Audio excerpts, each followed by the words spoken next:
Hey guys, welcome back to Psych Opinion. This is Jake here, and I just wanted to go ahead and I'm going to do a few shows because I've been getting a bunch of movies in recently, kind of adding to my collection. And so on the show we discuss horror. Here comes Shadow. It's becoming my mascot here. This cat's always interested when I'm doing a show. So I've been getting a bunch of movies in, and I want to take some time to talk about them. Some of them are going to be a little bit more obscure. Some of them I'm sure are a lot more mainstream, but I just wanted to kind of put a little bit of awareness out for some of these movies that I'm getting and kind of talk about them a little bit and discuss kind of, maybe give you a little bit of a review. So recently I just got in this one here. It's called Campfire Stories. Campfire Stories is made in 2001, and it is directed by let's see, where's our information here? The directors were Bob Sia, Andreas Trakowski, and Jeff Mazzola. I'm not really sure what any of them have done. Not overly familiar with them, but this is a kind of a B film, just to put it right out there. It's not really like a mainstream movie like that. I found it from just kind of, digging through some horror, kind of taking a deep dive and seeing what's out there. I'm always looking for something new. One interesting thing about this one is that it was made in 2001, and that was about the time Sopranos was coming out, which is, we see a Jamie Lynn Sigler in this movie. She was Tony Soprano's daughter, Meadow, in the show Sopranos.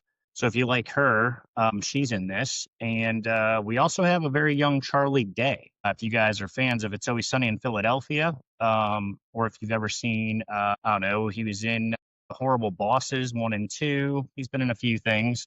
Charlie Day, I think he's a pretty funny guy, but he's great in It's Always Sunny in Philadelphia.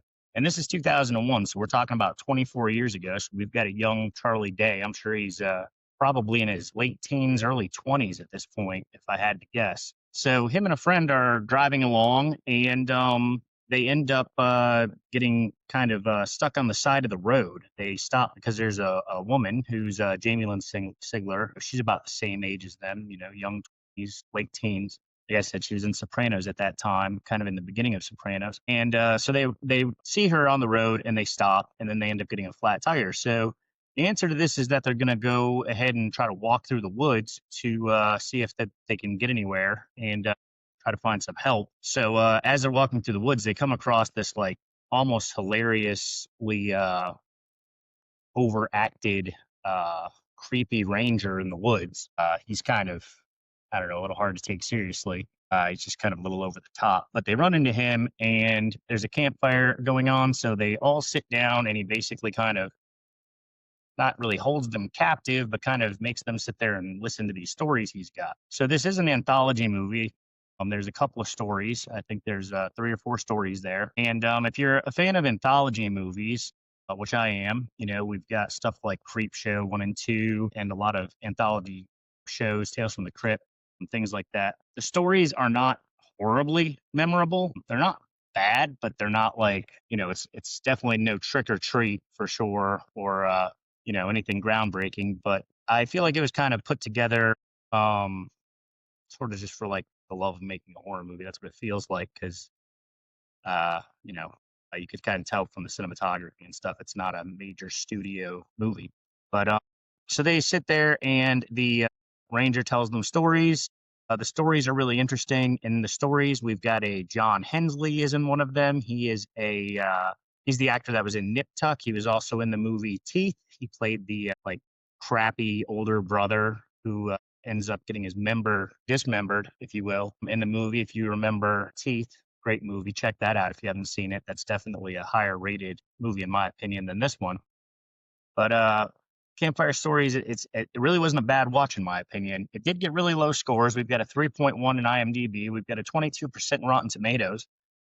But 82% on a Google user said that they liked this movie. So I got an 82% there, which, I'm not really sure with that. I don't see that rating all the time, so I'm not really sure how high of a rating that is or who's rating those. But that's really not bad. We also, in one of the stories, if you are a fan of It's Always Sunny in Philadelphia. We've also got a young Rob Mack, and he plays Mack in It's Always Sunny in Philadelphia. He's in one of the stories as well. And probably for me, one of the best things about this movie is that at the end, without giving too much away, because I really didn't want to come on here and ruin the movie for you, I just kind of want to tell you a little bit about it, kind of, see if it might be something you might be interested in watching.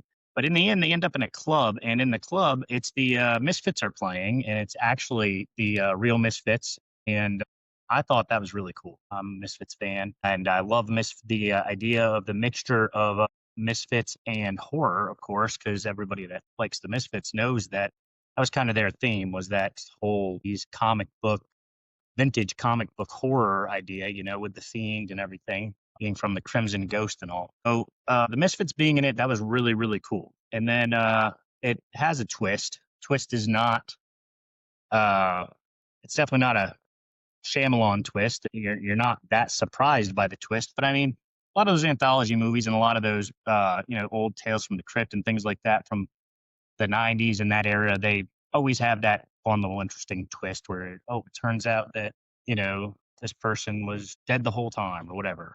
And that's not the twist in this, but I was just giving you an example. So honestly, probably if I was going to rate this movie out of 10, I think it's kind of a gem. But I mean, like I said, the stories aren't horribly memorable and, not the best production or value or cinematography. I would probably, I would say this one's worth a watch if you're into horror and if you're into horror anthologies, but I definitely wouldn't go too far out of my way or spend too much money on it. For me, it's probably going to be, about midway, maybe like a 5. It's definitely something that I'd watch again. It's definitely something that I found interesting. I love the nostalgia of the Misfits and seeing a young Charlie Day, Rob Mack, and Jamie Lynn Sigler.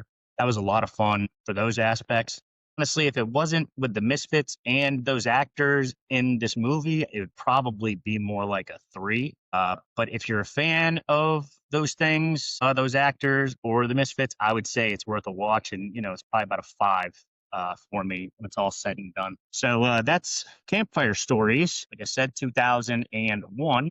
I don't know if you're interested in kind of how I explained that, or you're interested in seeing it, or if you have seen it, go ahead and comment. Let me know what you thought of it. Maybe you might think my rating was a little generous, or maybe it was a little low. So just go ahead and hit me up, give me a comment, tell me what you think, or if you watch it, come on back and let me know your thoughts on it. Like I said, I didn't want to give up too much here, so I'll leave it at that. But pretty interesting movie. Check it out. Thanks, guys.